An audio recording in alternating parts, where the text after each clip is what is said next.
வாகனத்தோட முக்கியமான பார்ட்ல ஒன்று டயர். மேக்ஸிமம் எல்லா டயருமே Black கலர்ல தான் இருக்கு. ஏன்? வாங்க பார்க்கலாம்.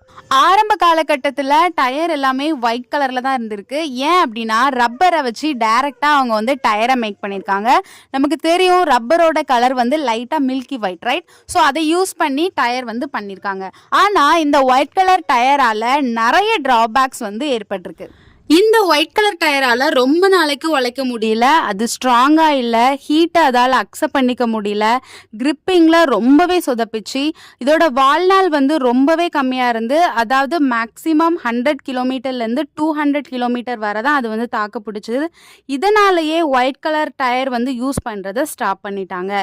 இப்போ என்ன பண்ணலாம் அப்படின்னு யோசிச்சுட்டு இருக்கும்போது தான் ஒரு ஐடியா கிளிக் ஆச்சு.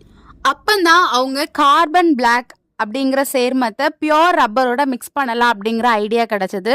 வல்கனைசேஷன் ப்ராசஸ்னால சல்ஃபரோட கார்பன் பிளாக்கை பியோர் ரப்பரில் அவங்க வந்து மிக்ஸ் பண்ணாங்க.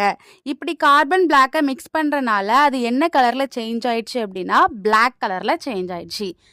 எஸ், நம்ம யூஸ் பண்ணுற எல்லா டயரும் Black கலரில் இருக்கிறதுக்கு மெயின் ரீசன் இந்த கார்பன் பிளாக்.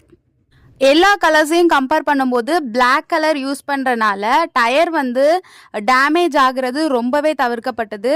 மற்ற மெட்டீரியல்ஸை கம்பேர் பண்ணும்போது கார்பன் பிளாக் வந்து ரொம்பவே சீப்பாக கொஞ்சம் ஃப்ளெக்சிபிளாக இருந்தது. ஸோ நிறைய பாசிட்டிவ் சைடு இருக்கிறனால ஓகே இதையே நம்ம ஃபிக்ஸ் பண்ணிக்கலாம் அப்படின்னு டயர்ஸ் எல்லாமே இப்போ Black கலரில் இருக்குது. நிறைய கலர்ஃபுல்லான டயர் இருந்தாலும் அதெல்லாம் டெய்லி யூஸ் பண்ணுறதுக்கு வந்து அது சரியாக வராது. ஸோ எப்போவுமே நமக்கு இந்த Black கலர் டயர் தான் பர்ஃபெக்ட். எஸ், இந்த கார்பன் பிளாக்கை சேர்க்கறனால தான் நம்ம யூஸ் பண்ணுற டயர் வந்து இப்போ Black கலரில் இருக்குது. உங்கள் எல்லாருக்கும் புரிஞ்சிருக்கும்னு நினைக்கிறேன். நெக்ஸ்ட் ஒரு இன்ட்ரெஸ்டிங் வீடியோவில் பார்க்கலாம். தேங்க்யூ.